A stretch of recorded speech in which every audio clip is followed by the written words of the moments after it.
good morning, and good morning. A warm welcome to you, and what a privilege it is to come your way today as always. Thank you. This is Farm Life, your regular family enrichment program, live here on City 97.3 FM, on our affiliate stations, and on the internet. My name is Michael Mensah. I want to give a big thank you to my dear colleague and sister, Mary Saki, who sat in last week so wonderfully and helped us to look at the delicate balance of being a mother, being a wife, and being a worker. And it was an amazing conversation. We thank her and all the panel who made it happen. Sylvester, Anna, Gladys, and that was an amazing time.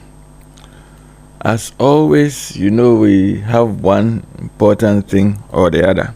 In City FM, this month is Family Month. And of course, last week we celebrated our gracious and glorious mothers, because think about it.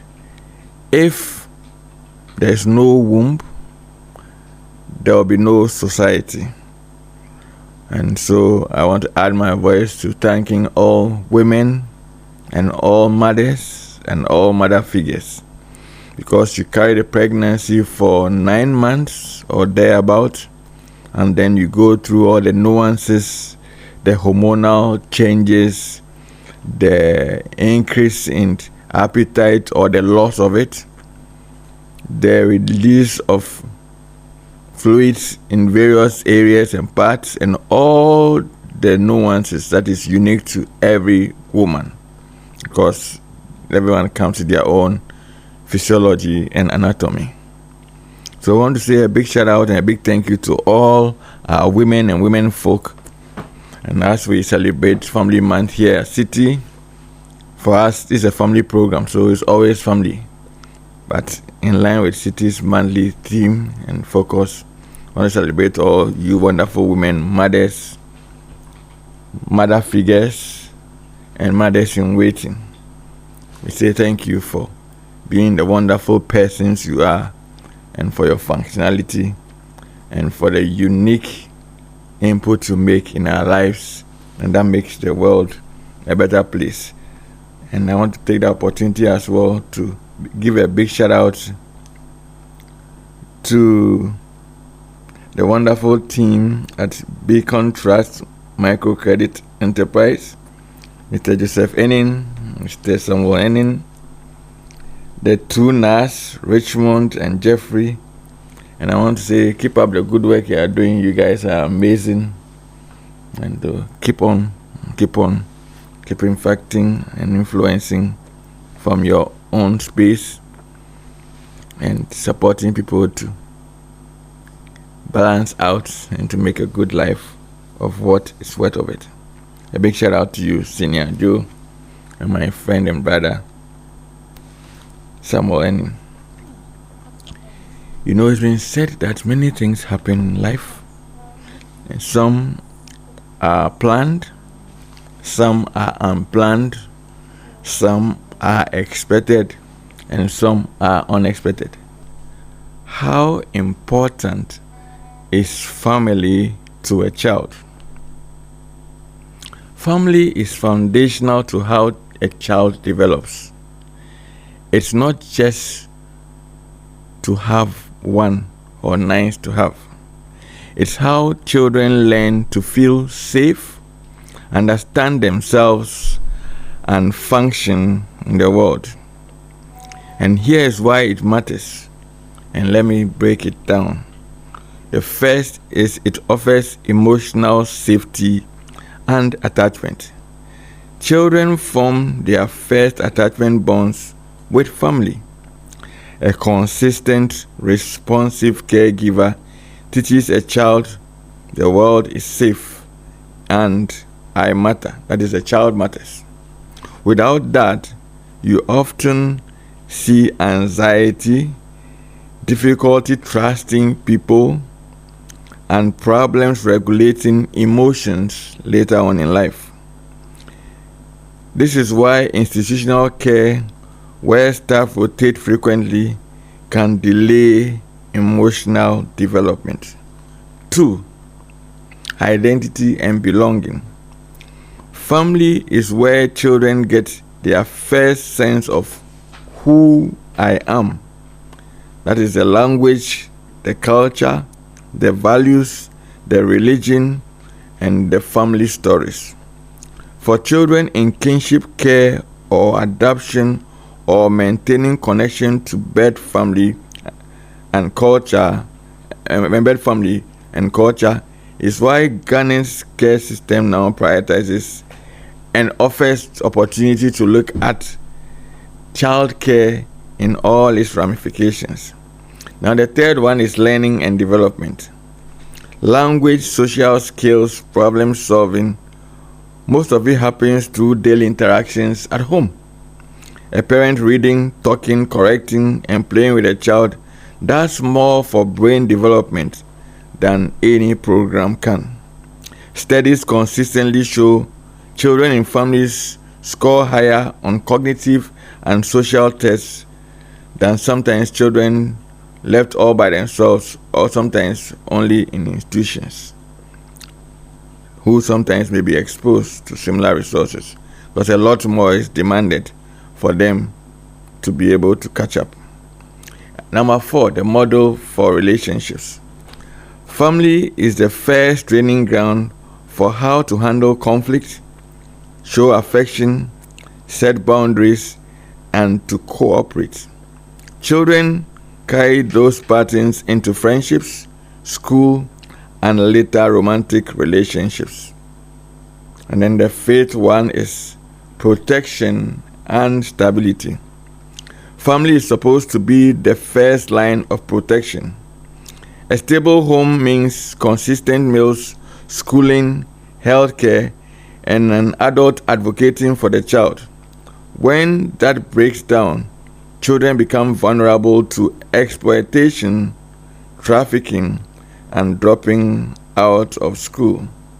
But sometimes family does not only mean biological parent or parents.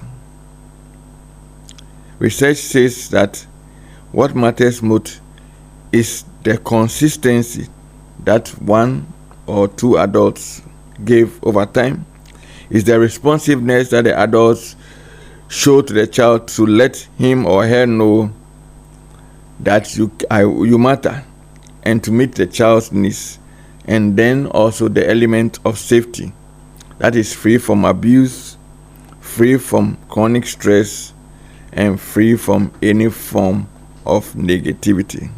And that's why sometimes we have other forms of care, and that's why we have foster families, we have adoptive families, we have kinship caregivers who can meet the need just as well as biological parents. And if those 3 things that I mentioned earlier are present, then that child is good to go. So when a child is raised well, then the child, whether in a biological situation or in a foster or adoptive or kinship situation, can still be the fullness of what he or she is meant to be. Before I introduce our topic for this morning, which is about parenting and taking it from some other angles, I would want you to listen to this clip, and after I come and say more. Please take and stay. Foster parenting, adoption. Alright, I think that I speak as one who was raised by foster parents and who also happens to be a foster parent. I think that in retrospect, I think that being raised by my grandmother from 6 weeks at birth was the best thing that ever happened to me, because again, like I mentioned in retrospect, I can measure what life would have been if not for the fact that I was raised by her. And now that I am also a foster parent, I can't help but appreciate so much her inputs, her sacrifices, and all that she did to ensure that I have the life that I have today. It wasn't a smooth one, but of course, it's been the best that I ever had. And for me, as a foster parent, it hasn't been an easy journey, but I believe that it's been fulfilling, very fulfilling for me, knowing that you are imparting a life, you are giving to someone or giving back what you received and giving to someone who is not biologically yours. So why did I choose to become a foster parent? First, it was as a result of knowing even right before we got into marriage that we may not have children because of circumstance that I'm not willing to talk about now. And so right before we got into the marriage, we knew that the likelihood of us having children was quite low. And so I decided that, well, I thought that I had a beautiful life and I wanted to impart that life, sort of give back what I had to someone else, to someone. And so I chose to bring in a child that I knew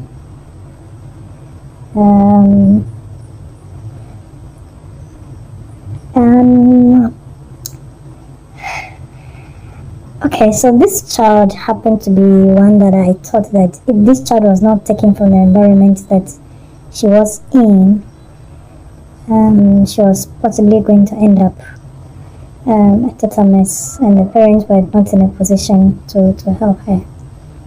And so I stepped in and brought this 4-year-old child into my home. And knowing that I may or may not have a child, well, I don't think that that's in any way informed how I was going to treat her. In my mind, I was giving back what I was giving. And two, I thought that it was required of me as a Christian to give back and to make someone's life better. And so that was the reason why I told that part. And so for now, she's an adult, yes. For 21 years, I lived with this child. Before, along the line, I had my own child. So there was a difference of 4 years between her and my biological child. And even beyond that, I also decided to take on another child after I had my own child. Was it easy raising 2 children who were not biologically mine? No, it hasn't been an easy journey at all. But like I mentioned earlier, it's been one very fulfilling experience for me. And I also think that it is one thing that challenges your faith as a Christian, to show the love of Christ daily to someone you do not know. Like the Bible said, if you show, of what worth or of what value is it if you show love to people who love you? So in this stance, you are showing love to someone who possibly may not love you, or you don't know from anywhere in that instance. So it's not easy. Is it easy? No, it's not easy loving a child who is not yours. Your Christian faith is and call to love is daily challenged by the direct or indirect attitudes of these ones. Sometimes, for instance, for those who know their parents, their parents and other relatives, the very people you are trying to help, may put impediments in your way and make this journey very challenging for you. But the beautiful thing is that once you have put in your heart that this is my child and that I am willing to change the fortune of this child, somehow that doesn't derail you in the long run, because you know what you are doing. You are intentional about impacting a life, and so you see some of those impediments as challenges that you have to overcome in the long run. And so, for even those who do not know their status, or whose status you have not disclosed to them. So, for instance, you've adopted a child, you know to this child that you are not biologically mine. Even for such, you still have challenges. And when I talk about this, I talk about Moses. Moses in the Bible didn't have to be told that you are not the son of Pharaoh's daughter, or you don't belong to the lineage of Pharaoh. But somehow Moses got to know that I didn't belong here, by virtue of his physics, his physical appearance, and all that. He realized that he was different from the people who raised him. So sometimes you may not need to even tell them that they don't belong here, and maybe others may not have to tell them that they don't belong here. But somehow it's difficult for some of these children to fit in. And I had one particular experience of the two children. No matter how hard I tried to make her feel at home and to assimilate her, she could never fit in because of the striking difference in values and environments. The environment she came from and the environment she was brought in, and then the values that we shared in the home, and all that. The fact that he had to pray every morning, he had to, or even at night, have devotion. She just couldn't fit in, and that was a real challenge for both of us. But one beautiful thing is that along the line, and at least that was even a reminder to her that, look, no matter how hard I tried to show her love and to treat her as equally as mine, she just couldn't fit in, And so the beautiful thing, however, is the fact that she got to love prayer, she got to love to read the Bible, even though I think that she didn't really understand much. I'm talking about the youngest one, what she was doing, but she and for me, that was very, very peaceful. That was very fulfilling. What would I advise other people to do? I would say that adopt or choose to be a foster parent if you can. But like I said, without my grandmother's love and care, I don't know what I would have been. So if you can, and if it's within your power to adopt, I would advise that you adopt or become a foster parent to whoever you think you can be a blessing to. Let's imagine that everyone chose to foster a child on the streets. I don't think that we would have children on the streets. If every caring family, if every sort of middle class family decides that I'm going to take up a child and raise them, whether I know them or not, it would be a Christian duty and a Christian call to change one life at a time, just one life. To do it without expecting anything, that's what I would advise. If you want to be a foster parent or you want to adopt, do it without expecting anything in return, except the joy of changing the fortune of an otherwise difficult child. And then I also advise that you love genuinely, especially if you are a Christian, because we express the love of Christ through the love we show to other people. Thank you for this opportunity to share my experience. God bless you. That was a muffled voice of a benevolent parent who was speaking to us on fostering and being a foster mother and being a foster parent. This morning, our discussion is on the topic adoptive, foster parenting, and alternative family-based care. Let me go again. Adoptive and foster parenting and alternative family-based care.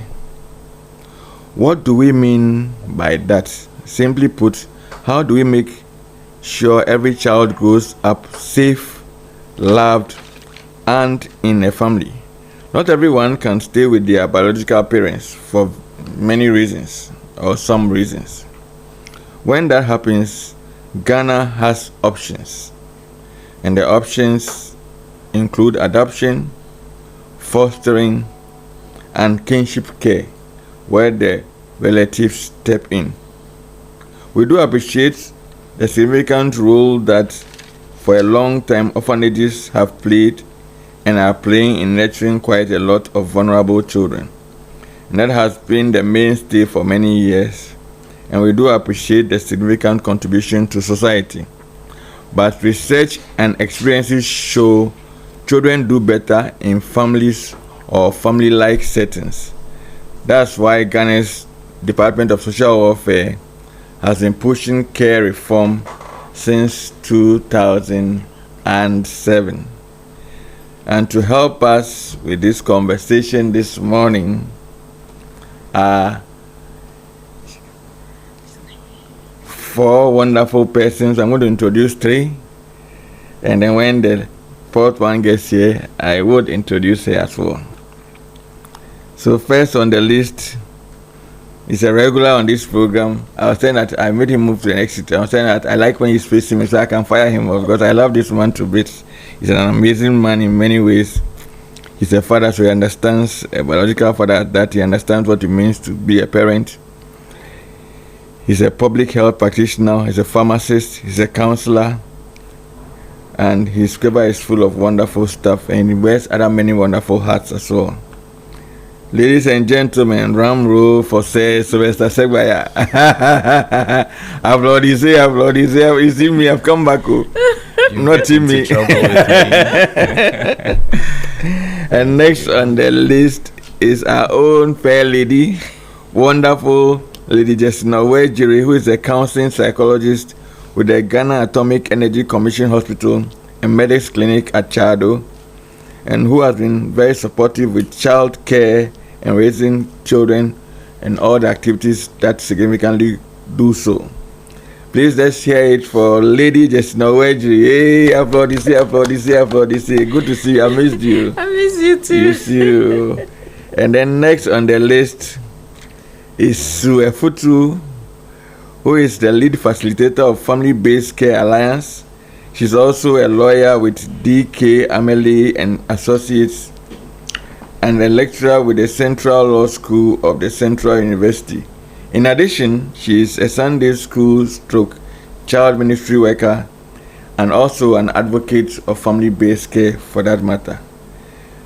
We will take your messages right from the start, and then we will also receive calls at the right time. The number to send your messages via WhatsApp to is 0539 986 996. I go again, 0539 986 996. You can send your messages now, and the same number, when we activate it, you can call us and share with us. Share with us if you were raised in a foster or adoptive or kinship family, or you are raising a child or children in a foster, adoptive, or kinship care relationship or situation or family, or you know someone who is or has been.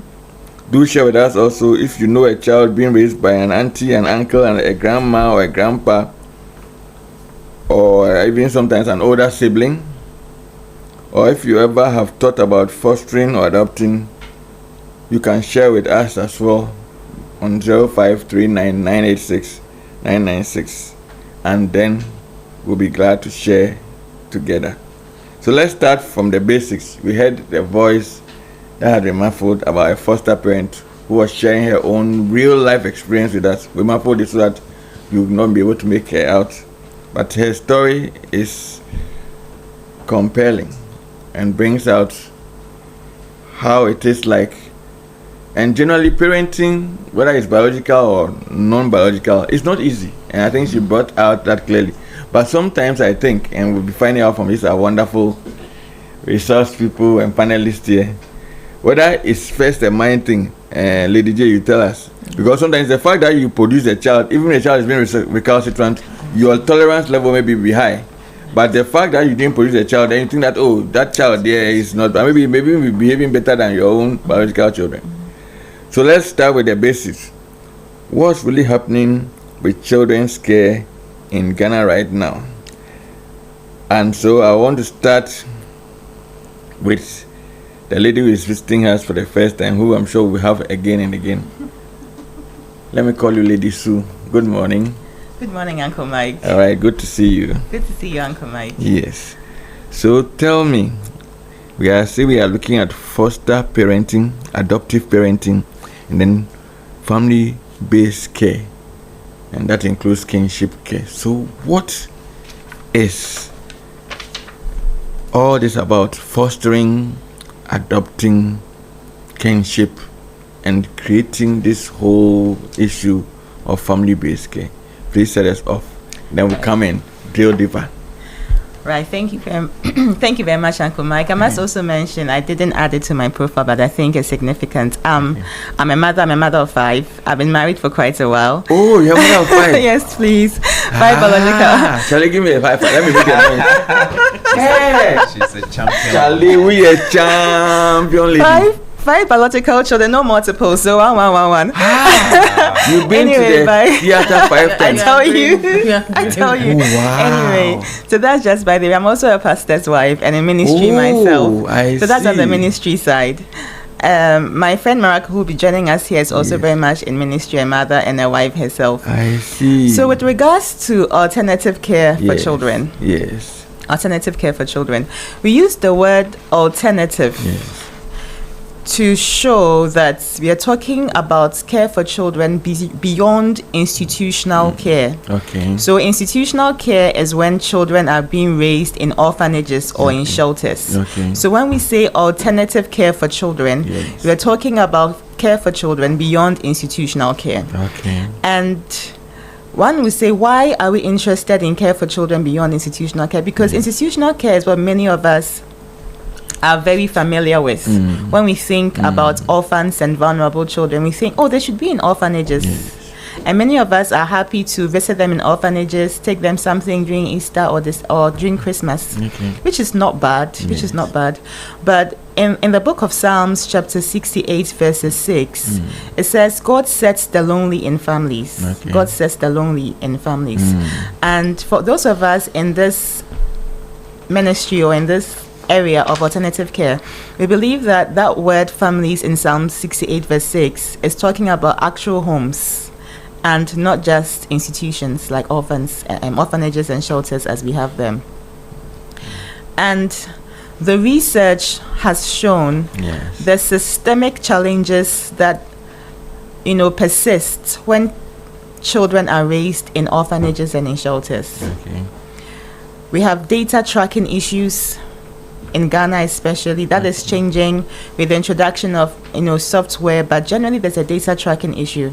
Sometimes even when the child is brought to the shelter or to the orphanage, there's no data on the child as to parentage, tribe, even nationality sometimes, because the child is African, but how do you know if it's Ghanaian or it's from Ivory Coast or from Cote d'Ivoire? I mean, we don't even know. So it's as intense or as broad as that. And then because there are data challenges, sometimes they may have the data on the child at the point of entry, but because the system has not been computerized and all of it is manual, is in papers, is in on shelves and folders, some of it gets missing along the line. And typically, children are not supposed to stay in orphanages all their lives. They're supposed to age out either after they finish the university or after the age of 18, as the case may be. And then when the data is missing, the children are leaving or aging out of the institutions, and they're not able to go back or be tracked or be linked to their natural families, which is also a challenge. Sometimes the lady is going to be married and the gentleman may want to say, oh, I want to see your family, and it's like, I don't even know where they are, So that's some of the systemic challenges, and they come out, there's unemployment issues, etc. So that is why we champion generally alternative care for children as opposed to institutional care. Awesome. You set us off on a good note. Now let me come to Cecile. How do you think and why do you think that it's not common practice for families, for that matter, here in God's own good country, Ghana, to adapt or foster easily. What could be the factor? Is it cultural? Is it financial? Is it social? What do you think? All right, thanks, Mickey. It could be all of that, some either one or another, or a mix of everything. Okay. But that said, I think that we have a tradition of taking care of other relatives over the years. Growing up as a little boy, we had many different cousins who lived with us at one point or the other, you know. And if you speak to maybe 10 people on the streets, you may find out that 3 or 4 would have at one stage or the other in their lives lived with another family member, an uncle, an auntie, a grandparent, or somebody related to them. So we have that aspect which I deem very positive. So we see the family beyond just the nuclear one. We would often see the family as the bigger one. How do we call that one? Extended, thank you. The extended family. Well, and since I said growing up, I would say that today the pattern may be changing a bit, or maybe a lot more significantly, to the extent that nuclear family members only keep to themselves. You need to make a conscious effort to help your children get to know their aunties and their uncles, get to even visit grandma, grandpa in the village, and get to meet other relatives. Now, obviously, it's because of the way our world is changing. We're becoming more urbanized, more preoccupied with work, busy all the time. People are doing 2 or 3 jobs, etc. So we're making less and less time for family. And that is a culture that we probably should be consciously working at breaking. Now, why don't we adopt? Why don't we take in children that are not necessarily our biological children? People have believed in myths and have believed a lot of misconceptions about potential dangers. If you take in somebody's child that you don't know, you may be bringing a witch or a wizard into your home. They have all kinds of negativity associated with these children, and for which reason there is a hidden fear. Okay. Then there could also be the element of just people not being aware.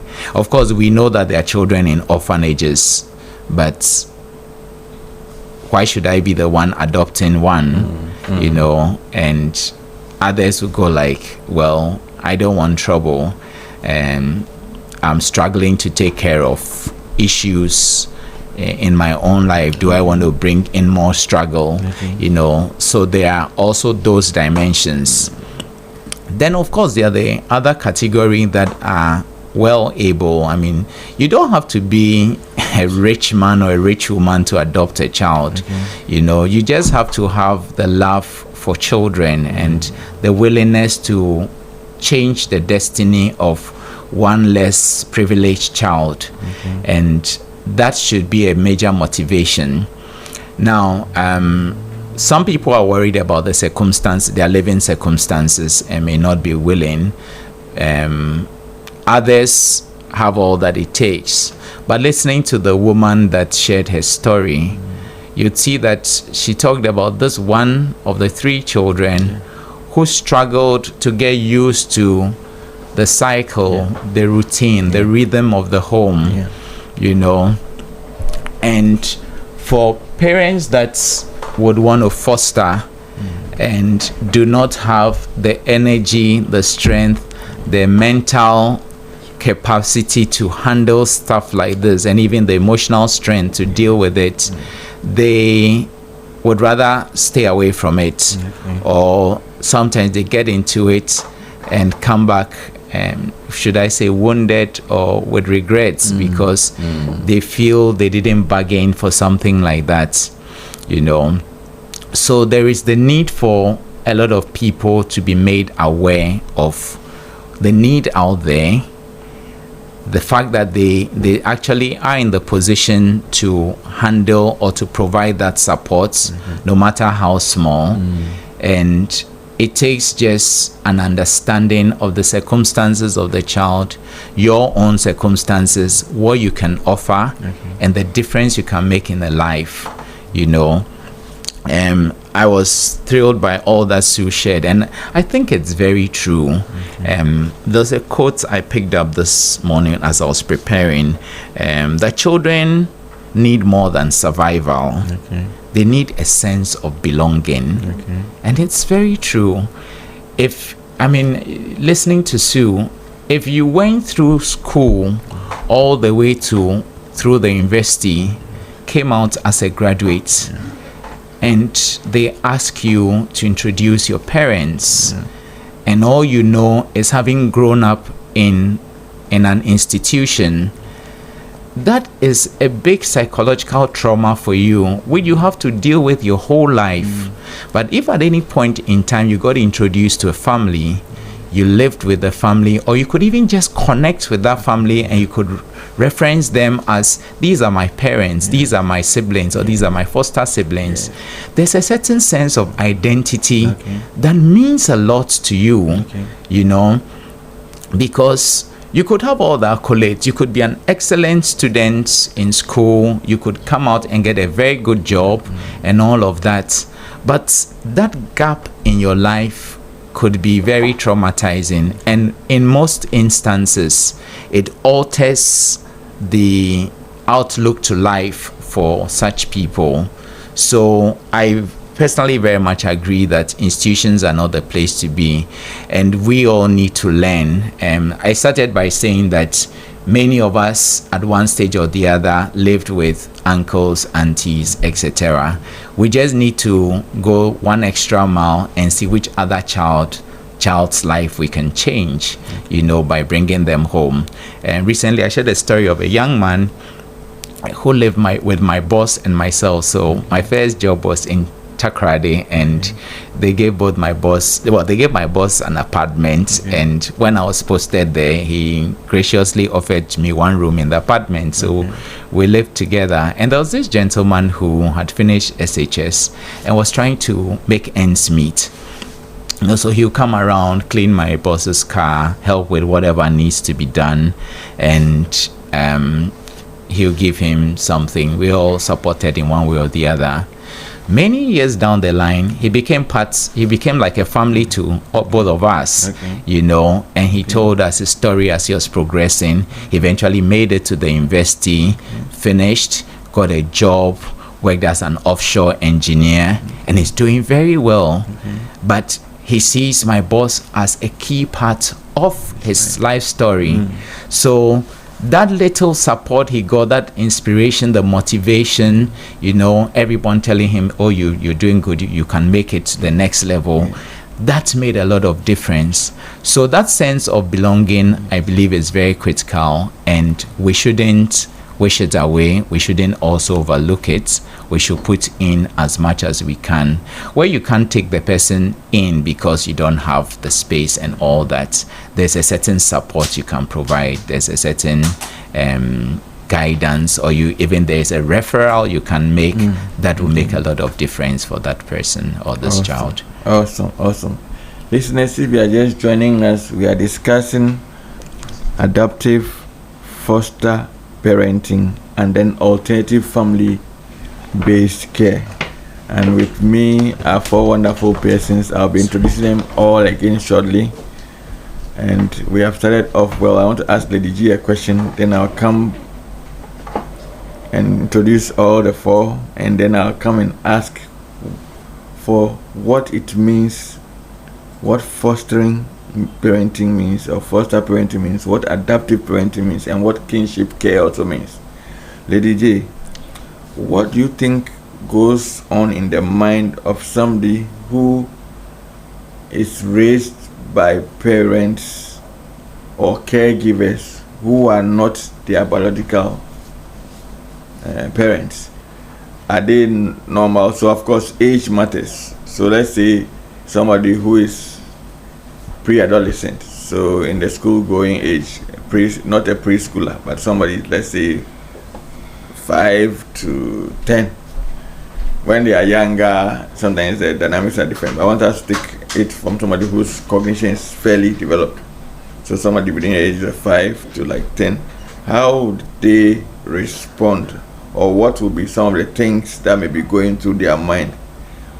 Especially when they know that this is not my biological parent. And what kind of signs the lady who graciously shared with us told us about the difficulty sometimes. And yes, please, I received a feedback from Mama Chuku, Mama Sama, that the voice sounded muffled and sounded unclear. My apologies if you didn't hear well what she said. We had to muffle the voice to disguise the person a bit, because, so pardon us if you didn't fully hear what she said. And thank you, Mama Sama, for bringing it to my attention. Yes, Lady J, we're on you. Okay, thank you so much, and for discussing this topic, because personally it's a big issue for me, because it seems in Ghana it's a no-go area for various reasons, and I ask questions and keep asking questions. Sometimes even in the extended family it's difficult. I have a personal case that I'm battling with. Maybe we'll share it behind the scenes. So it's very critical, and I think it's timely that we talk about it today. I'm very happy to be part of this discussion. Okay. And the reason being that we need to start talking about it. Okay. And then I always say, start from the church. Let's make it part of the deal. Okay. Because sometimes it doesn't make sense that you spend money trying to make your own children, and now the new norm is DNA. Okay. And what has that got to do with the child? When the child after 20 years knows that these are my parents, what's the issue? We are just being selfish. So I want to satisfy my own whatever, then creating problem for the innocent child. That's where I will start from. Okay. So it's these things could cause attachment difficulties. Okay. So if you pick it from the first 3 years, it's a bit easier. Yeah. But if it's a bit older, it's a bit difficult with attachment. And again, in our part of the world, we don't communicate issues with especially the younger ones. So you have 2 children already, and you're going to bring in another one from outside. We think it's a parent deal, so we just bring the child, and your children will wake up and there's a new child. It makes it difficult for them to bond. But where you prepare them, and these are the reasons why we have counselors now. It's easy to find counselors and psychologists. You prepare your children to receive the new, even if you are having another child. Once you prepare them, they receive the new one with joy and ready to bond. But where they wake up and there's another person, they ask so many questions. Some children will even tell you, take the child back, they don't like it, as if they are joking, but in their little minds, that's it. So it brings attachment difficulties. And then also trauma and post-traumatic reactions. Some, because of where they are coming from and the new environment, become traumatic for them. I have an experience. This one is not even foster, but this is a child raised by grandma. Grandma has a maid, so you can imagine grandmas are supposed to spoil children in the natural sense. Then having a maid, so you can imagine the level. Then after some early teens, the parents go back for this girl. Now the routine starts. She wake up and do that. It's difficult for her to bring all these things together because I'm not used to. Unfortunately, parents seem not to understand. So father thinks my daughter doesn't respect. I said, you are not being fair to the girl. These things you're asking her to do, it's new to her, so you have to groom her. You just don't assume because she's of this age she should know. So it also brings it's in itself is traumatic. And this girl I'm talking about was pulling her hair as a result of that. They braided her, she would pull, then the hair was removing. And you know, naturally for some people, when they are under stress, their immune system goes down and they lose their hair and nails, and so it makes it so easier. So before they could say that the child is developing something like dancing crying. And the moment they told, said it's stress, let's look out for where it's coming from. So in that sense, it become traumatic for some individuals. Not everyone. Some also enjoy just the fact that they are moving out from the orphanage to a family. Some enjoys it, but in most cases they have these issues. And then low self-esteem, low self-esteem and identity struggle. Sometimes they don't know who they are. Especially when the news is not given to them in the right way, as in you are not my biological. But as part of education, whoever is listening, know that it's illegal for you. Who doesn't matter? I'm using who doesn't matter, and you were not involved in the adoption and those processes, to break the news to that child. So whoever does that, the foster parents have every legal right. It's time we take the laws to its action and stop this. Oh, it's okay, let's give it to God, because people are being wounded as a result of things that people loosely say it. I have gone for my child. Who are you to tell the child who the parent is, or you are not even part of this? Well, go and look for your. Who are you to do that? That alone is traumatic for most of them. And they start, no matter how you try to convince them, it makes it difficult for them. And it brings the low self-esteem regardless of their age. But when the proper steps are taken to break the news, it works well for them.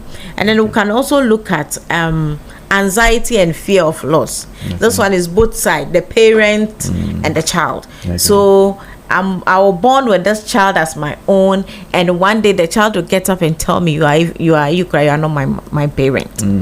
It's hurting, and some people fear that a lot, so I won't go. Some children also are scared. You take me, bring me to this level, and for a reason, like what you said earlier is very, very important. When we are raising our own, monkey no be fine, but we like him. But when we pick people from outside, we see everything wrong. Like I always put it, like a pastor's child and the other church members' children. Every teenager goes through the identity crisis, and when it is a pastor's child, it's a haram. Meanwhile, the pastor's child too is also a child growing like any other child.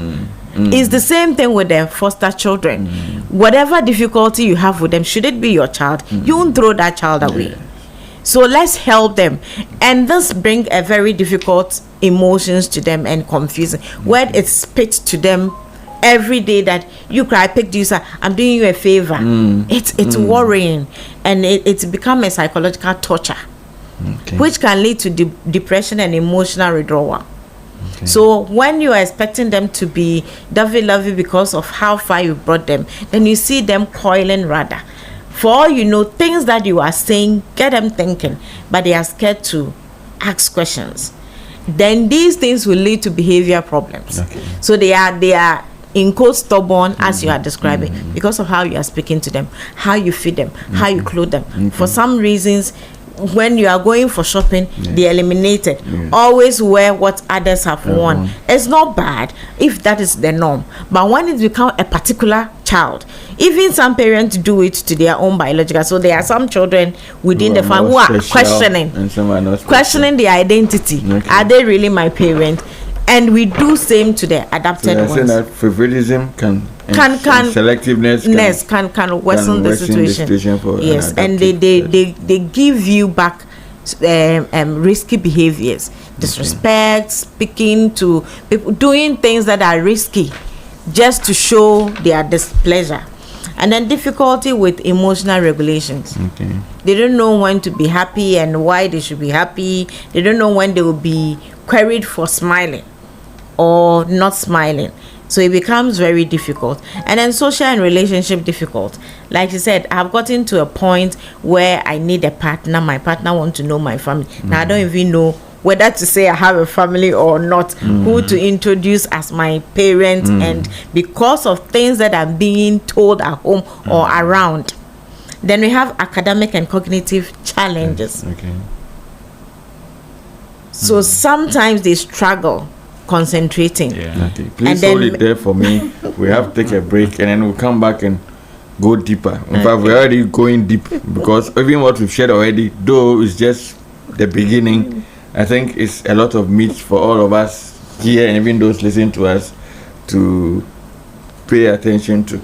So we are going for a break and then we'll be right back. And after I introduce the fourth person on the block, and then we'll carry on from there. We'll listen to something briefly also, then we'll carry on from there. So please take and stay. This is From Life, your regular family enrichment program, live here on City 97.3 FM, on our affiliate stations and across the internet or the globe.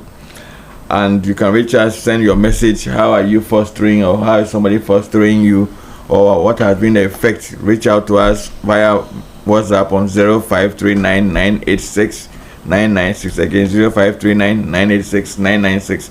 We'll open the phone lines at a point by sending your messages. Let's share. Or do you want more information on how you can be a foster or adoptive parent? Some will be told, you'll be told how to do so as we go along. So let's hear from you. Do you know an auntie and uncle who is doing kinship care and all? Share with us. Were you raised by a kinship family and all? Let's share that together. So please take and stay. We're taking the break and we'll be right back. Thank you.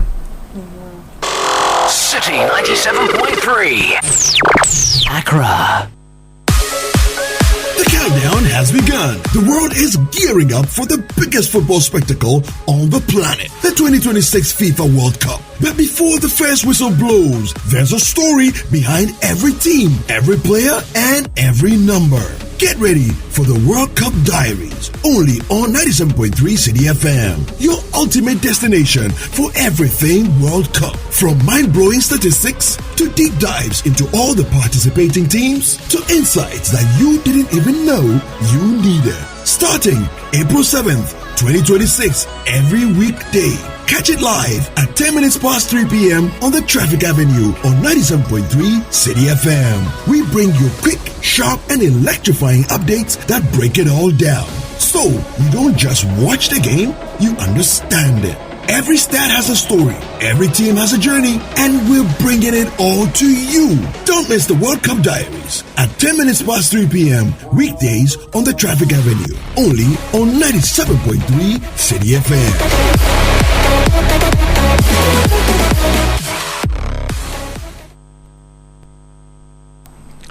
Welcome back. Thank you for sticking and staying. So now let me introduce the fourth person on the block this morning for this deep conversation, looking at what happens to our Ghanaian children. Okay, drum roll. Her name is Miracle Damanka, and she's the lead for the non-profit engagement for the Family-Based Care Alliance. She's also the head for Partnership for Family Strengthening, and that is something we will have to look at, family strengthening, because that means that sometimes some people go to the orphanage because they can't care for their own. They are not orphans. They are just in a difficult situation. So sometimes parents think it's better for them to be at the orphanage. So perhaps one of the solutions is to see how we can support those families, strengthening them. If I'm right, that's what it means. Yes. So she's also the head for Partnership for Family Strengthening, a Sunday school and children ministry worker as well. That is amazing. Welcome. Thank you. Lady Miracle. I like your name, Miracle, Charlie. M for Miracle. Nice one. So let's hear this clip shortly. Now come back. I want you to give us the definitions of what foster parenting is like, what adoptive parenting is like, and what kinship care or kinship family work is like. So please, let's hear this second clip and then we'll carry on. So please listen and let's do it together. Hello, my name is Gifty, currently a midwife because I'm a midwife currently because a foster parent made it possible. She's in the person of Mrs. Adom. Thank you so much, Mrs. Adom. I was taken care of by Mrs. Adom because my parents were unable to fully care for me at that time. It was a difficult period, but being with Mrs. Adom gave me love, support for school, and a safe place to grow. What was good about being with her was that I felt cared for and included.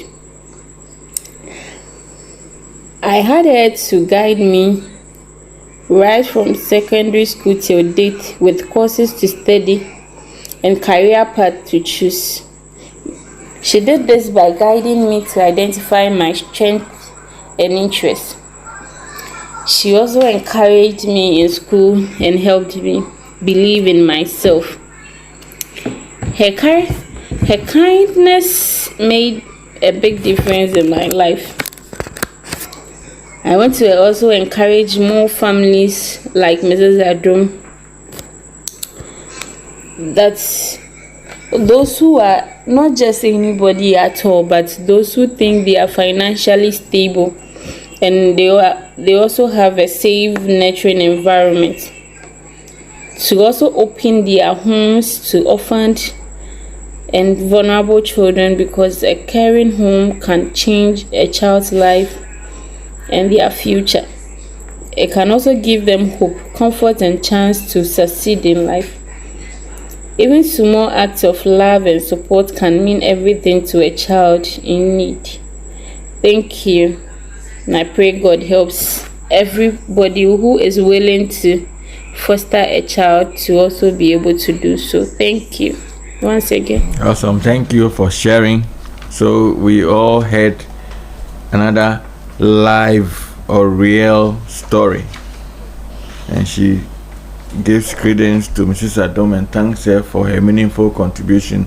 And she says she's now a nurse, and that is possible because of what Mrs. Adom made or did for her. And so she's encouraging that if more can foster, that will be helpful. Yes. So Miracle, kindly turn the mics well so I can hear your lovely voice. Yes. Is this okay? Yes. My champion man Daniel says okay, so you are good to go. Once my champion man says okay, we are cool. Yes. Now, give me a breakdown. We've heard them talking about fostering.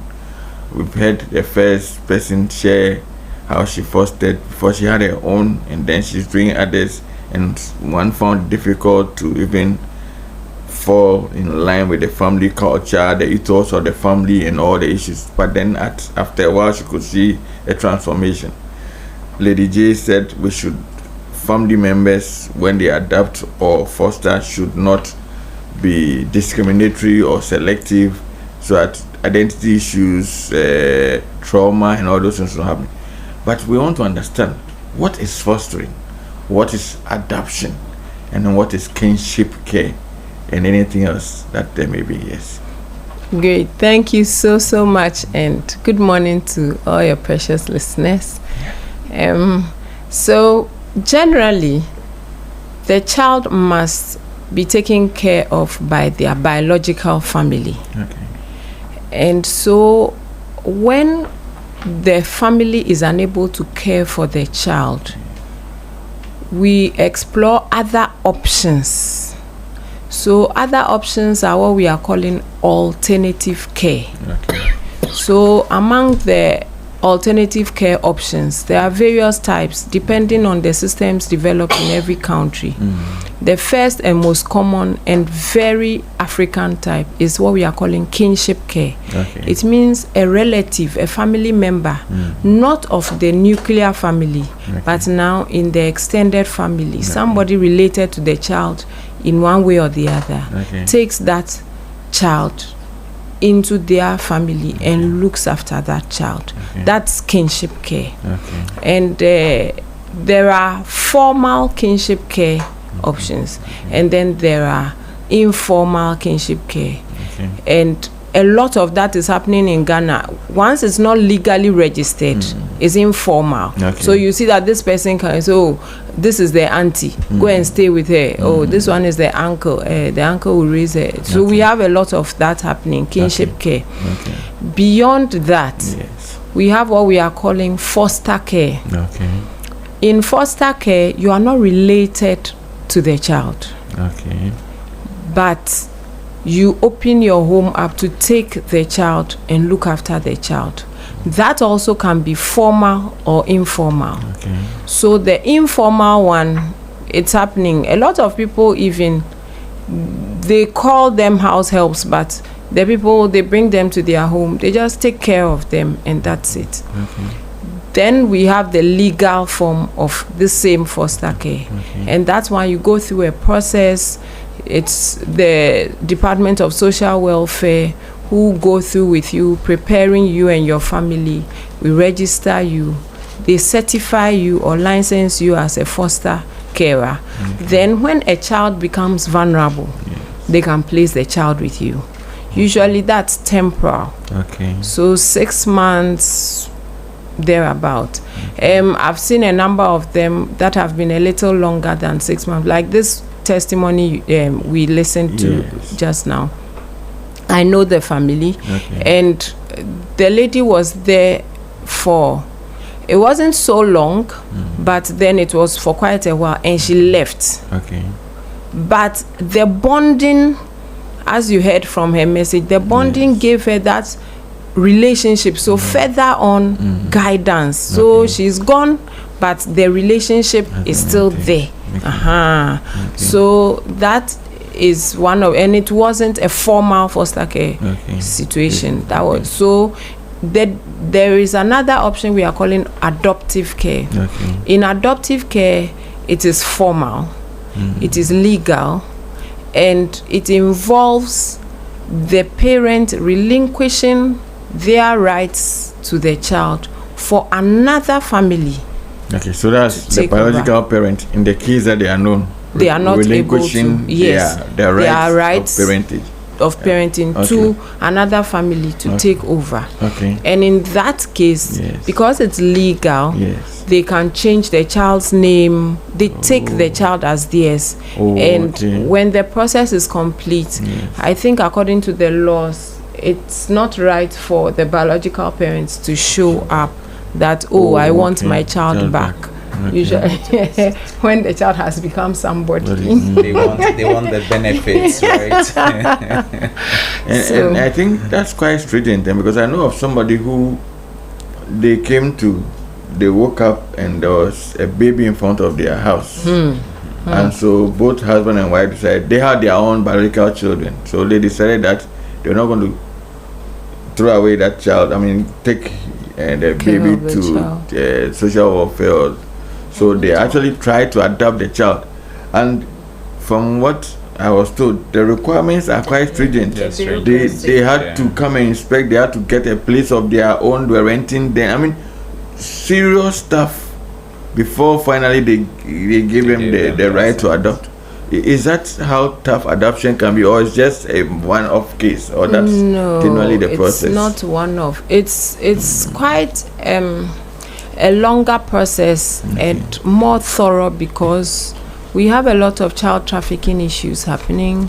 We have a lot of people who say, I'm adopting the child, but in the end they are only looking for a house help or a second hand to do a lot of backbreaking work. So they have to go through a whole process with the social welfare. They have a whole unit, adoption unit in charge of this. We have regulations guiding how adoptions should be done. So they go through that process and they give it time to make sure that the relationship is not fake.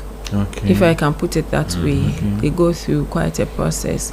But if somebody is having a challenge, they can reach out, and then we'll find ways of connecting them to support. Yes. Awesome. Do you want to add any little thing, or you're cool? Yeah, I just want to chip in a few dimensions from the perspective of the law, the LI on adoption. So Miracle has mentioned it all generally. And also, I want to say that when we are doing adoptions, we do adoptions from what we call the best interest of the child. Okay. And is the child at the center of the process. So we look at what is good for the child and not what is good for the parents. Okay, what does that mean? Exactly. So it's not a matter of I'm a parent and I can't have a child and so I'm looking for a child. Well, that's all well and good. But we want to be sure that this child is going to do well in this home. Oh, okay. Yes. The adoptions agency, the social workers, the high court judge, who are all involved in the process, want to satisfy themselves that this child is going to do well in this home. That's what we call the best interest. Yeah. And so there are several interventions or systems that are put in place to ensure that that happens. So we have a child study report, first of all, that is done on the child. Okay. And then there's a home study report that's done on the prospective couple. Okay. Yeah. A home study report or a social inquiry report. And then if the child is at least 14 years old, the child must give consent to the process. Oh, okay. That I want to be adopted by so listen, such a person. Yes. So these are all the measures that are put in place to make sure that it's a wholesome thing for the child. Okay. Yes. And then with the fostering, she mentioned the informal and the formal. And we said it's temporary. Does it mean that it's only always just a year or 6 months, or somebody can foster for like 20 years? Like the lady who said the lady had been with her, the child had been with her for 21 years and actually had become an adult and moved out. The first muffled one. Yes. So with that testimony, I'm not able to tell whether it was adoption that she was referring to as fostering, but people sometimes use the terms loosely. But if you didn't go and change, if you didn't go and sign formally, then is that adoption? Or adoption is only when it's legally done? Adoptions terminate in a courtroom, so and the adoption order is given by the high court judge. Okay, so in the event that the person nurtured the person for 21 years till she moved so out, that is but never long-term legally signed off, terminated at the court. Yes, is so that's long-term fostering. Okay. Fostering ideally isn't supposed to go on for that long, but sometimes people do. But ideally, fostering is supposed to be short-term, and ideally, fostering is supposed to be an intervention to prepare a child for long-term adoption. That's the ideal for fostering. Yes, a child needs to be adopted, but the adoptive parents maybe are not yet ready. So in the interim, the child can be placed in foster care. Okay. And I'm pushing the limit because somebody does not necessarily want to adopt, but wants to foster, and over the long term, like you are saying, so they bring them to their space, they make them part of the family, but they don't. Maybe they know the parents, and they're not taking the child from they are not breaking alliance. They are not taking the child from their parents, but they are supporting the child to give him or her a better life and a warm family to grow up in. And so in that case is permitted. Yes. And that may be even not formalized but informal, like we said. That's also possible. Yes, that's also possible. All right. Yeah. So now let me come to Papa. Papa Sil, then now I'll come back to you to go deeper for me. Papa Sil, you started off and told us about why families may be apprehensive, the anxiety, the fear, and also maybe the ignorance or the lack of concentration of whether it be possible.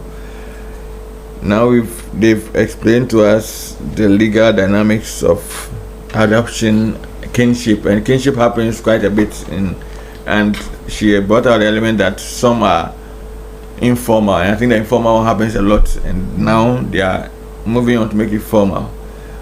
What should be some of the things that a family should do in the event that they bring on somebody?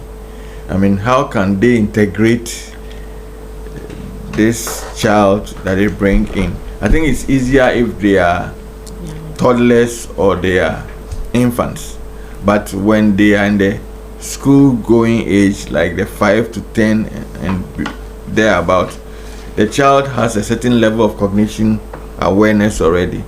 And so what must the family do? How must they structure themselves? What are some of the things that they must do or not do in order to help what's the word? Integrate this person into the family. Yes. All right. Thank you very much, Mickey. I think Lady Justina actually started us off very well on that. Again, you're looking at two possible scenarios. One, where the family already has its own biological children, and then the other scenario where the parent or the parents that are adopting the child do not have any biological child. The second scenario usually may be a little easier. The first scenario where there are children and the home's culture is built, everybody is used to a particular way of doing things. When you're bringing in a child you're adopting, a lot of preparation needs to be done. The preparation on the side of the parents themselves that are adopting the child, the preparation on the psyche of the children, biological children that are already in that home. It's very easy when these biological children identify a child and say, "Mommy, Daddy, we like this to be our younger sister. Can we bring her home?" That makes it very easy because they've already developed some kind of liking or fondness towards this child. So the bonding will happen much faster than where Mommy and Daddy just appear with a child and say, this is your younger sister. Like what Lady G was saying. Yeah, so that one needs a lot more work. You need to always prepare the mind of the children, and I'm sure Miracle and Sue and Lady J are actually in a better position to educate a lot more on that. The children need to appreciate the need to give another child a warm, healthy home where they can live in an environment of love, support, and they get all the inspiration they need to grow up as a healthy child into a healthy or responsible adult. So those children need to be worked on. Then the parents themselves who are adopting, as you said, the law looks out for the interests of the child. That child must be going into a home that is perceived to be safe, that is perceived to be able to provide all the critical elements for the growth and the development of the child, emotionally, psychologically, even spiritually, so that they don't feel threatened in any way.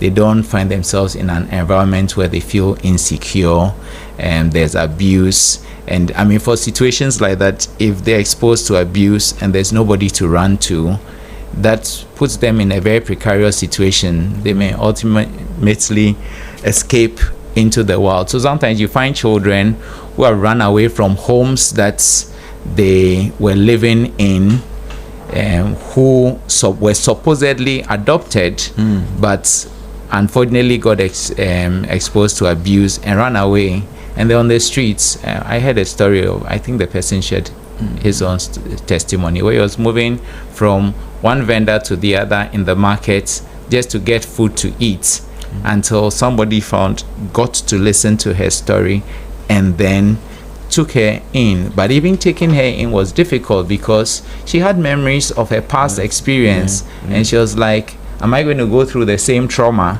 Am I going to go through the same abuse? Should I even accept or just hang in the streets, sleep at the bus stops, find food every day? So she's already in survival mode, and whatever she would do to keep going, she would, so she needed a lot of reassurance. Fortunately, the second adoption worked out quite well.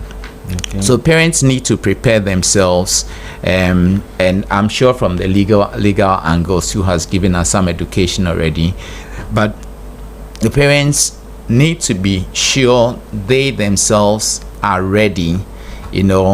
Conflicted parents that are having, or let's say a couple that are constantly fighting, there's no peace at home. You don't want to bring a child into that environment, you're just going to make it worse. That's not to say that there's any home that's perfect. I mean, there will be one conflict or the other, but you know how to resolve issues in amicable ways. It makes it a more safe and a healthy environment for that child to grow.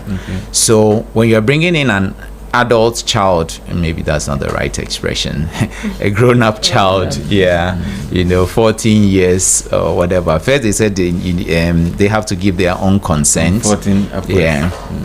But even if they're not that old, a 7-year-old child is very much aware of his or her environment, and it moves into a home that is not her biological parents' home.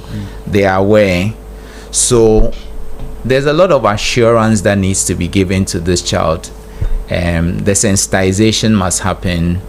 We are now your new parents. We will take care of you.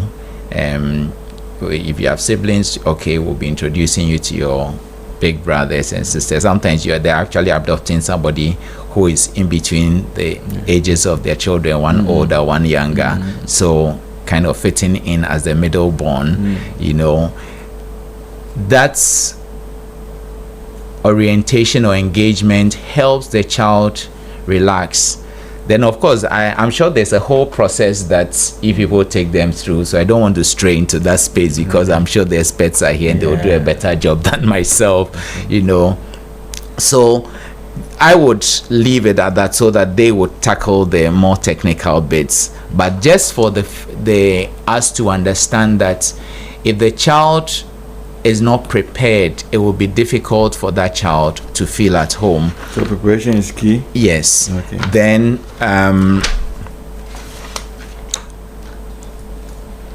it's also important for that child to recognize the fact that he or she is moving into an environment that is safe, welcoming, and then they need to help the child adapt. I've said on this program a few times that sometimes we go to the villages and bring children to come and help in our homes, and they've never been exposed to the environment in our homes.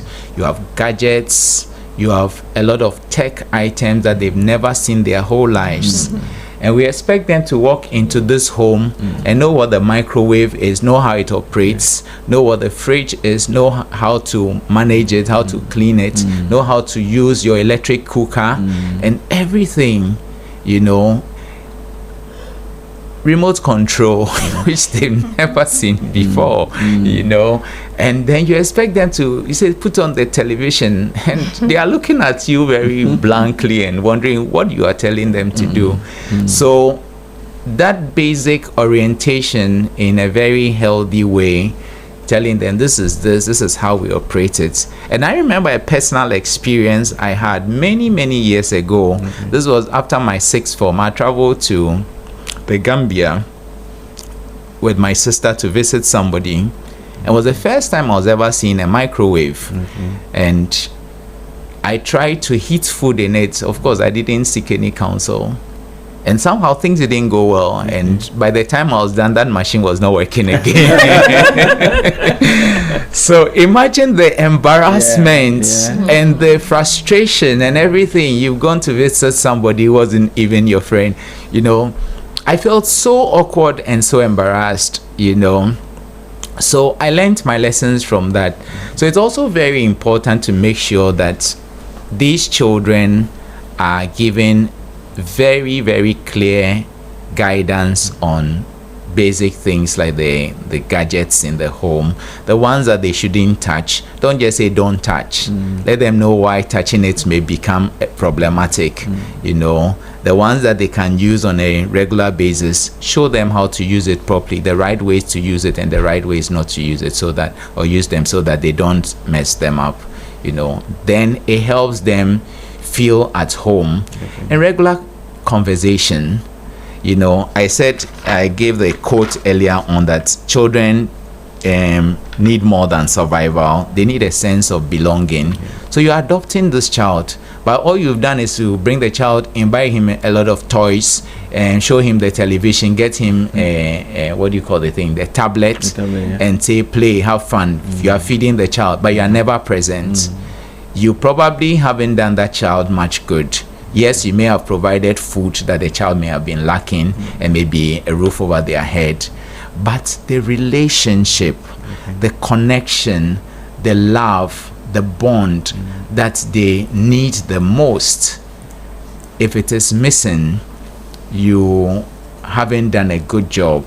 You know, many people tell the stories of African children living in poor homes who are very happy. And the truth is that they are happy because there's love. They have little, but that's not what they are worried about. There's love, there's bonding. They are at home. They feel a part of a family. And a sense of belonging. So with that kind of environment, they will be happy.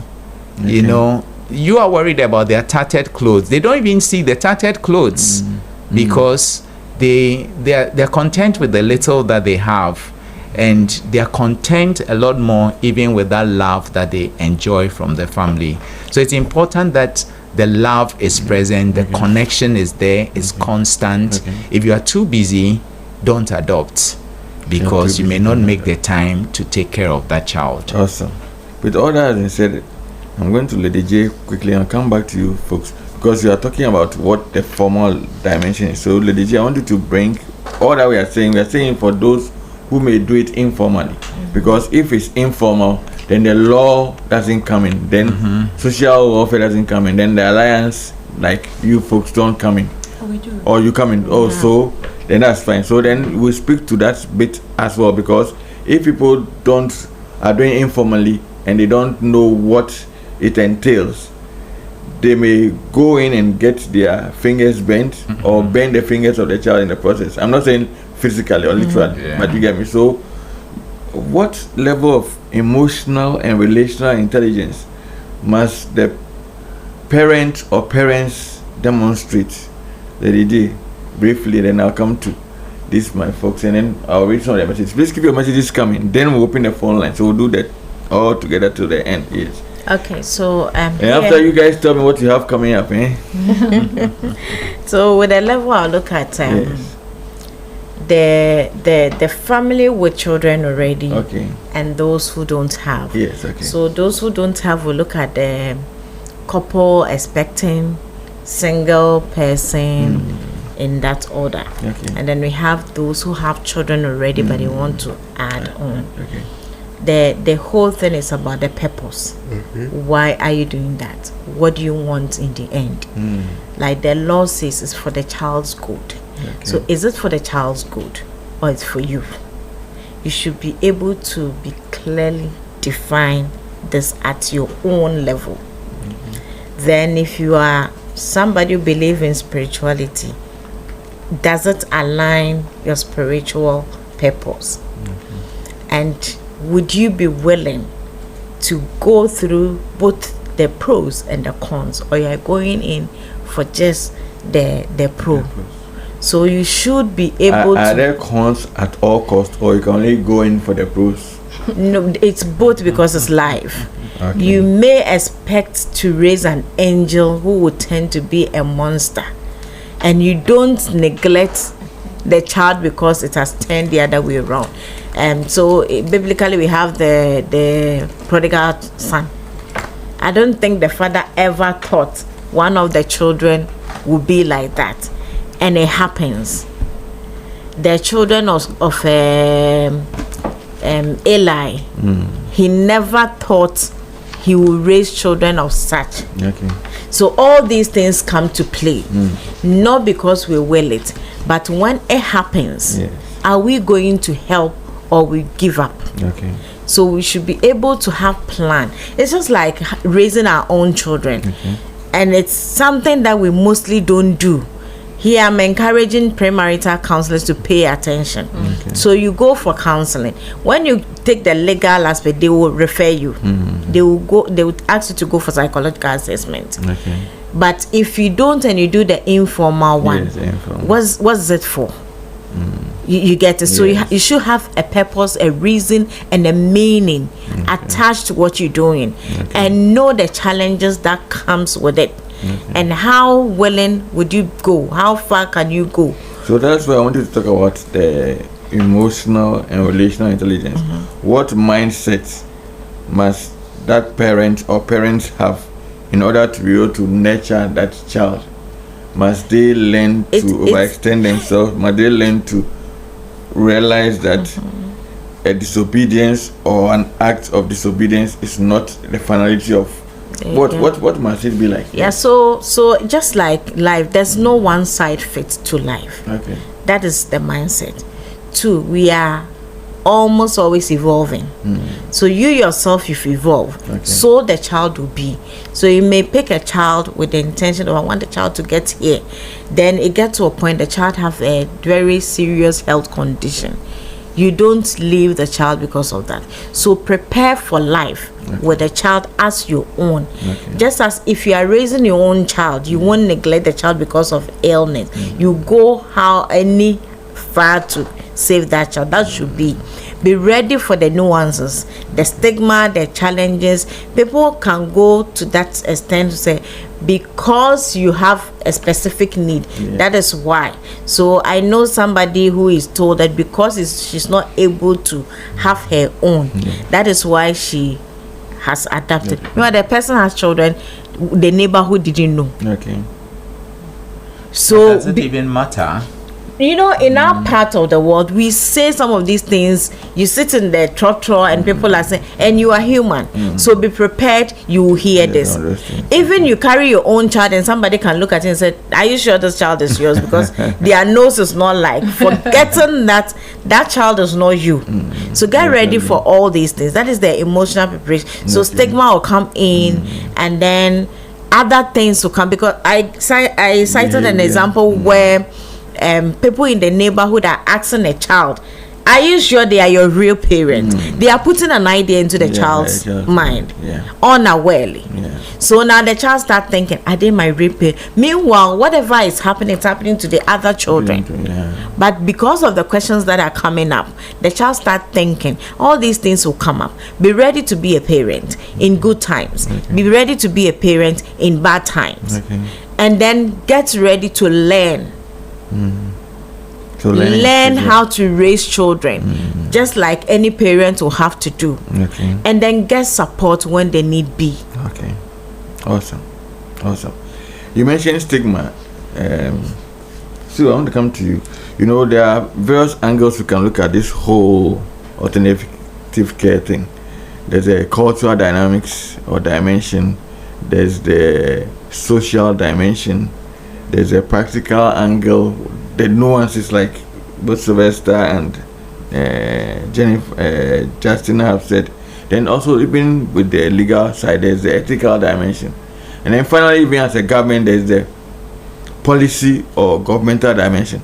I want you to take me on, how do you manage stigma from the cultural dimension? Because sometimes somebody who's adopted is made to feel by the society, like Lady G is saying, not necessarily from the parents who have done the adoption or the fostering, but by others, or by the others in the system. You get me?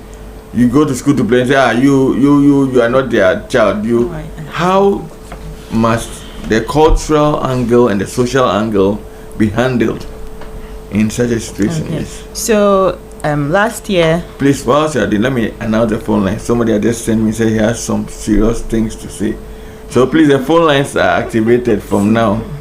0539 986 996. Again, 0539 986 996. The phone line is active from now. So we'll do phone lines, we'll do messages, and we'll continue our discussions. Yes, Sue, you're on the go. Yes, so Uncle Mike, with regards to the social or cultural stigma, as Lady J was saying, it's not easy in this our country, and maybe it's pervasive for Africa. People sort of frown on this whole concept of adoption. Kinship care is, we have had that since time immemorial. Yes, we've had that since time immemorial, living with a relative. So that's pretty We are used to it. But when you go out for a child that is not linked to you, by blood, and then you bring the person into your home, it's not easy. Even sometimes if you manage to take care of the child, and now the child is grown, no longer living with you, but you still recognize the child as yours, and now maybe you're doing your will, and family members become aware that you want to give some property to the child. Sometimes they want to challenge that, though it's none of their business. Yeah, sometimes they want to challenge that, and if maybe you pass and then the issue comes up, they may still want to challenge that, which is why it's good to do a will. Once you do a will, it's nobody's business. But when there's no will, it's a matter of we want to give it to the children, then this person not a child, whatever. So those are some of the real life dynamics. But as an adoptive parent, like Lady J was saying, you must be prepared. Ideally, you must be prepared even before you adopt the child, and the law even requires that a prospective adoptive parent must go through social counseling for them to understand the dynamics, and for them to even be sure if adoption is the way out for them. Yes, they must be certain that adoption is the step for them. And beyond that, after you have adopted, as a parent, you have a duty to help your child to assimilate into the fabric of the family and even into society.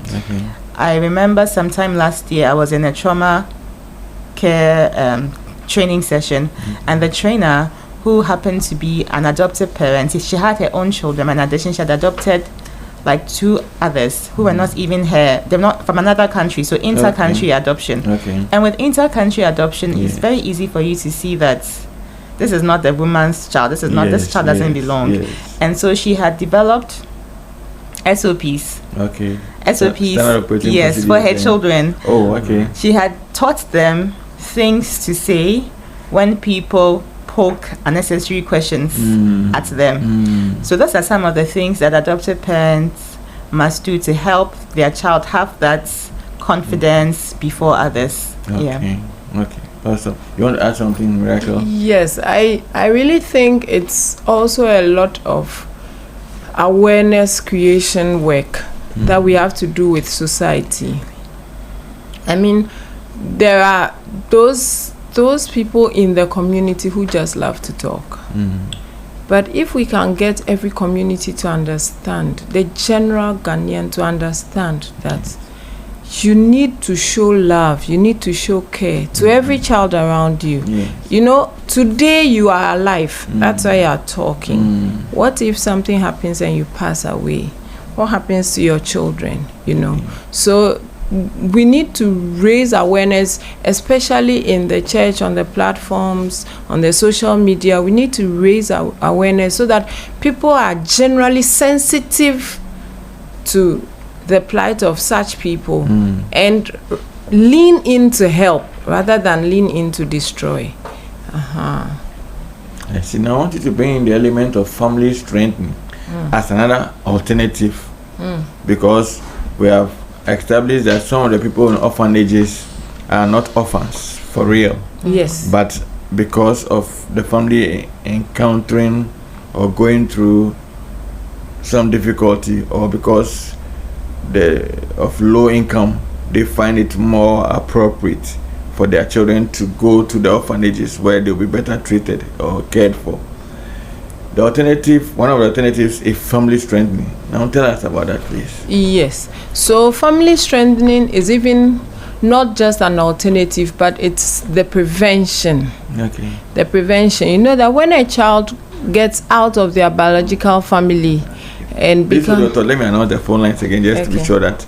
Please, the phone lines are active. 0539-986-996. Again, 0539-986-996. Yes, carry on, please. Yes, so when the family, the child becomes a child of the state, it becomes difficult. Some of these things, when the child grows up, 18 years, aging out of care, you know, if the child is in a usual family, you can help the child just continue staying with you until they find a job, usually after national service, or if they didn't get a job, there are options. You can go back to school. That's if the child is in a family. But when the child is not, it becomes difficult. Okay. So it's necessary that we create those support systems that help the family not separate in the first place. Okay. We have a caller, so please hold your thoughts a bit. We have a caller on the line. Good morning, your name and where you're calling from, and then we are ready to hear you, please. I'm happy now, and I'm very happy with this topic. In fact, I've thought of it to go for an adoption. Okay. Because I just want to take care of a child. It's something I've been doing. I'm a teacher, and I usually come into contact with children. Okay. And in the course of the work, if I see there's a child who needs help, I help out. Some have come to stay with me, and they are now in the universities. They are doing their own thing. But this is my problem. There's one child I took care of, and she just completed the Takrade Technical University. Okay. She did HND, and after completing, she didn't come home. I called to inquire, and she said, I said that I'll take her to the father. The family are there, but then, just as we are saying, they are not able to take care of it.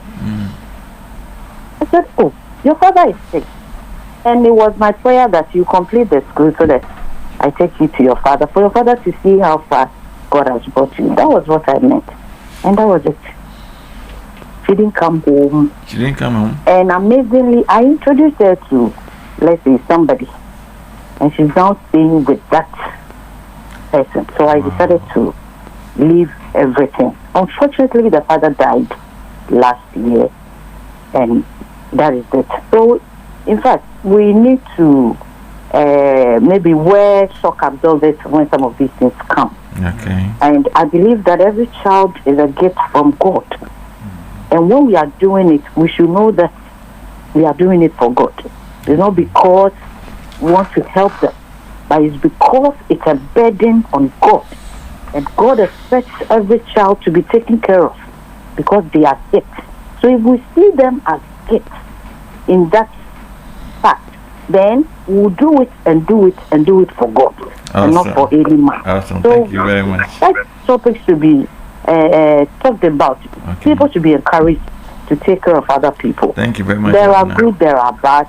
Yes. But then we all should pray for the good, and that once the child gets a life, that is what we should pray for. So Awesome. thank you very much for Thank you very much too, for what you are doing. I encourage you to keep it up, and thank you for sharing. We are very grateful. There's somebody else in the caller. Good morning. Your name and where you're calling from, please. Yeah, good morning, sir. My name is Maxwell, calling from Adoptive. Okay. Let's hear you, Maxwell. I want to ask, how do you treat this situation? You see a child who you have, you want to adopt, and on the way after adoption, the way the child is behaving towards you is no good. How do you treat the child? Because so have you adopted? You are saying have you adopted or you are about to adopt, and the child is misbehaving in the process of trying to adopt? Actually, let me put it the way I want it. Not adopting, but maybe fostering. Okay, all right. So after seeing the child, you feel love in the person, and you want to help the foster person. them. Yes. That is why. That is your idea of foster. Okay. Claiming and taking the child. Yes. In a way, when the child is not doing well, how do you feel? Maybe you will be feeling like, I wanted to help you, and this is how you are behaving towards me. Okay, to be given attention by a lovely panelist here. Thank you very much for sharing. All right. Thank you. Now let me read some of the messages. First, with Daniel Neo, that bright man from Goma Bodomborum says, good morning, Farm Life. Thank you for the family month. My question is, yes, they are women, but they are also mothers, because I don't see it. Last week, I found it difficult to call my mom to wish her Happy Mother's Day. There are some There are so many reasons for that. Since childhood till now, I don't see anything mother in my mom. Oh, that's a tough one, but thanks for sharing. But once she's your biological mother, show her what we call positional respect and positional honor. That is for the role she plays, and then the end respect and the end honor is for what she has done. Can you roll up for me, Uncle Ben from what is the caller? Wow. Good morning. Your name and where you're calling from, please. Good morning. My name is Francis. Okay. Calling from. I'm calling from Koforidua. Okay, Francis. Let's hear you, please. Yes. So, thank you so much for the topic you are treating this morning. I listened to the station very well. I have a boy in my area. In fact, the father is no more, and the mother cannot really take care of the child. The boy is around 8 years. What I have decided to do is to call the boy to myself, tell the mother that the boy should come and be with me, so that I will take him to be trained with give him a training, a trade, like a mechanic. But the boy is 8 years. Okay. And I'm also afraid when I leave that child for the mother to attain the age of probably 18 before I can do so, it might get out of hand. Okay. A law structure, can I do so?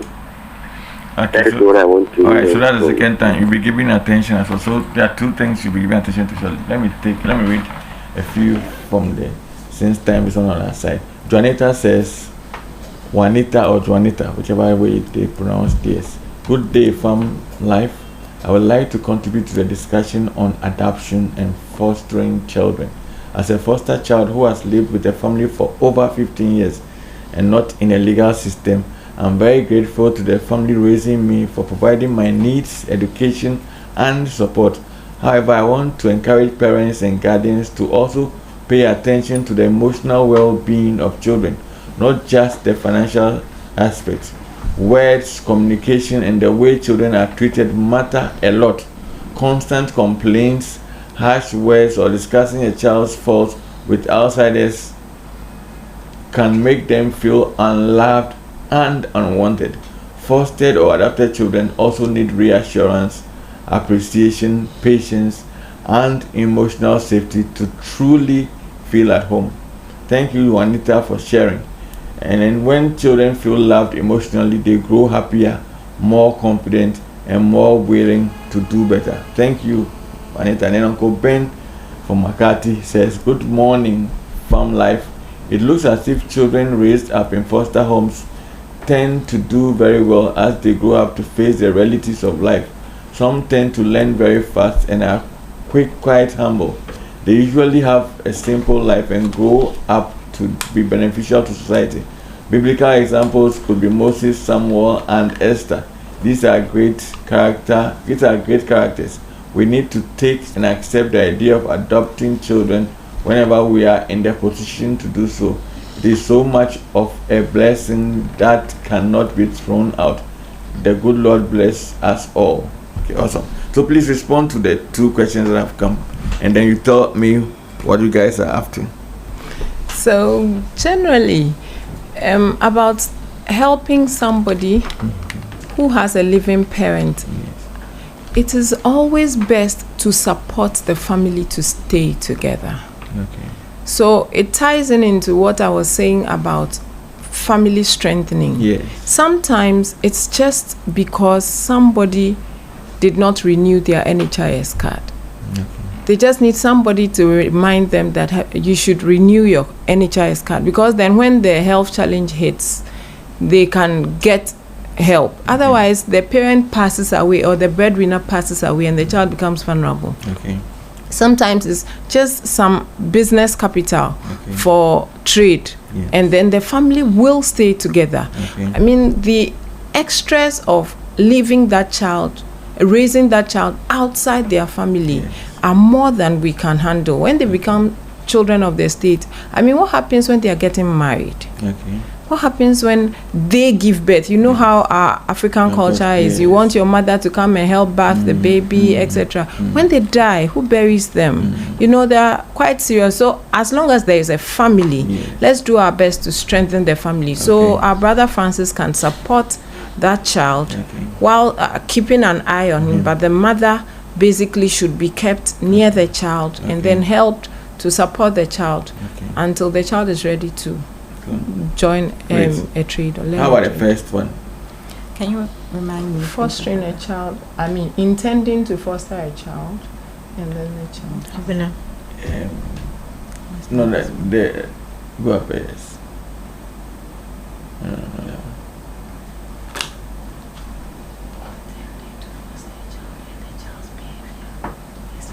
No, that was a call. It was a call. Miracle has reminded me.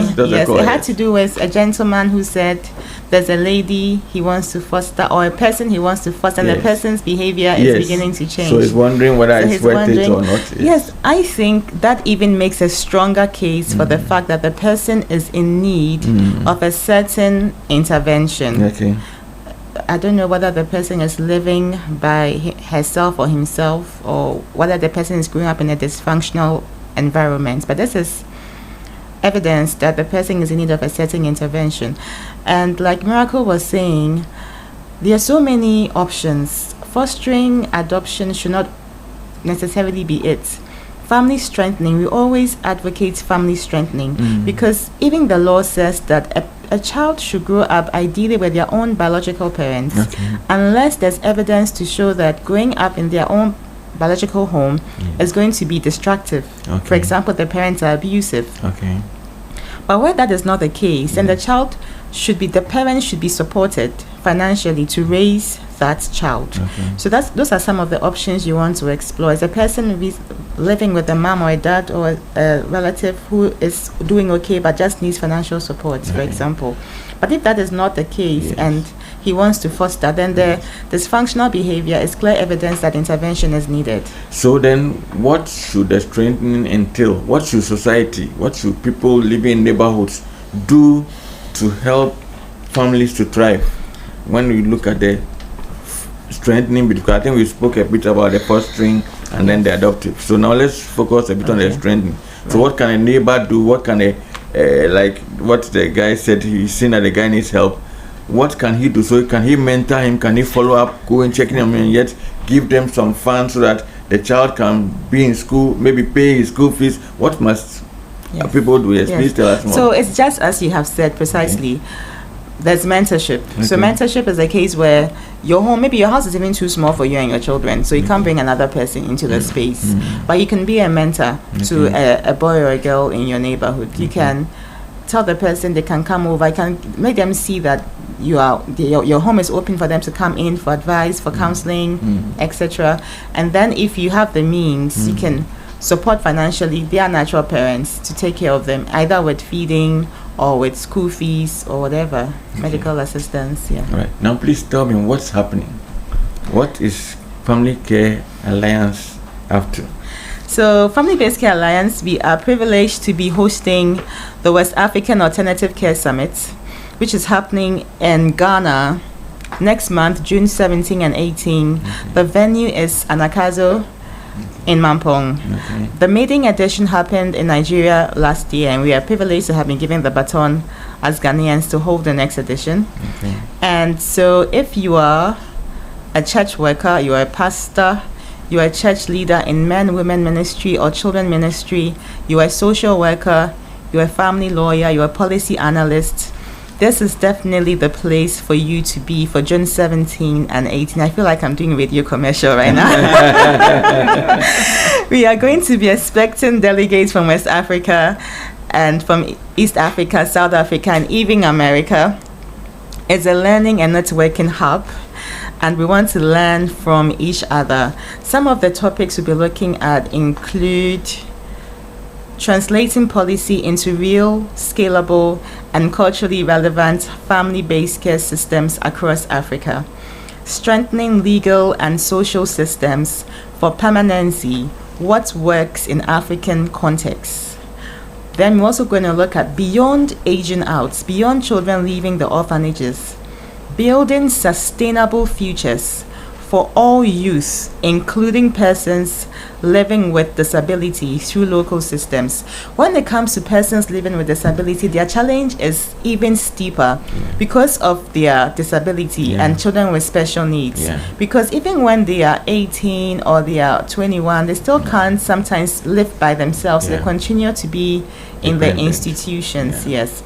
And then we want to look at the aging out process. How do we support youth transition using community-based, economically viable, and culturally relevant approaches? We have heard what America is doing, what UK is doing, but what African solutions can we have to our own problems? We're expecting to have some care leavers coming to share their story with us. We're expecting Nanoye Bampo, we're expecting the director of Department of Social Welfare to talk about Ghana's journey. We are also expecting Honorable Annie Musiwa, the African Union Special Rapporteur on Children Without Parental Care, to join us on the first day. We're expecting to have some sessions on competent trauma care, amongst others. Awesome. That's going to be a great program. I encourage as many to join in and to make themselves available. Is there any contact, anything they can reach you on? Yes, so they can get in touch with me personally, or they can reach out to our email info@fapkagh.org, or they can give me a call. Hey, you're going fast. Fapka, how do you spell the Fapka? info@fapka, FABCA. Okay. FABCA.gh.org, or they can give me a call on 0242507639. The conference registration is 1,000 Ghana cedis. It's residential, 2 days residential, and 1,000 cedis covers your staying there, conference material, and feeding and all that. Awesome. We did not go to the special needs people because it's big, but at least thank you so much for what we've done so much. And I believe that it's been a beginning for all of us to think through it and to be encouraged and to go on ahead. I want to give a good shout out quickly, then I'll go on to mention you again. So today is the birthday of one of my mates, Mobile 84, his Reverend Dr. Patrick Kojo Boy Ofe. And so on your 60th birthday, the whole Mobile 84 brotherhood wishes you well, with long life, good health, and may the Lord continue to work with you. Anyway, he happens to be the father of Ryan Ofe, the gospel music guy who is making waves now. Yes, that is that. We'll see you later in the day. The Lord bless you. And then also, the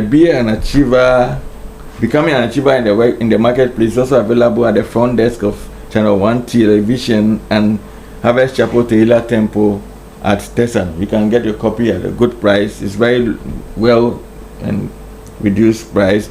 So get one and read and be a better version of yourself. The free copies I gave out are done, and so come get one and you'll be good to go. Any quick shout out? Yes, please do the shout outs and then we can. So, 4 shout outs. One to Mrs. Abigail Mensah for all the amazing work she does mentoring young boys. Mrs. Benoni Alai doing same work in many spaces. Then Stephen and Helen Ajiman of Gulf City, a big shout out to you for doing the same work in this space. And my own sweet sister Gifty Kofi of ENI. God bless you for the wonderful work you're doing. All right, shout outs. Any of you? Quickly. My son, Papa Yao, that's how I call him, Papa Yao. He's at the Takoradi Technical University. Last week was his birthday. His full name is Lawrence Jamina Nyako. Papa, I love you so much. You know your mom loves you. Awesome. And belated birthday. Awesome. I'll definitely visit you before you leave campus. Awesome. We have to run away. Yes. You want to say something? Or if not, Dada. I just want to say that God bless you for the show. Let's all keep raising families that can raise generations that will hold the country. Strong families make a strong country. God bless. Awesome. Right, so if you shout out to my parents, Mr. William Ajay, Mrs. Martha Ajay, my husband for his support, my children, and the entire Calvary Baptist family. Awesome. So, dear listeners, thank you for your time. I've been in the studio with Lady Justina, Owu-Agyiri, Mr. Sylvester, Segbaya, special ladies to Afutu, says she's biological mother of 5, and so I'm going to get to her more, and then Miracle Damanka. Thank you so much for coming. Please stay tuned for the big issues rolling now and catch on the rebound. We've been technically and executively produced by Daniel Squash, who's an amazing man. Please stay and have a wonderful weekend. We're out of here. Bye. Bye.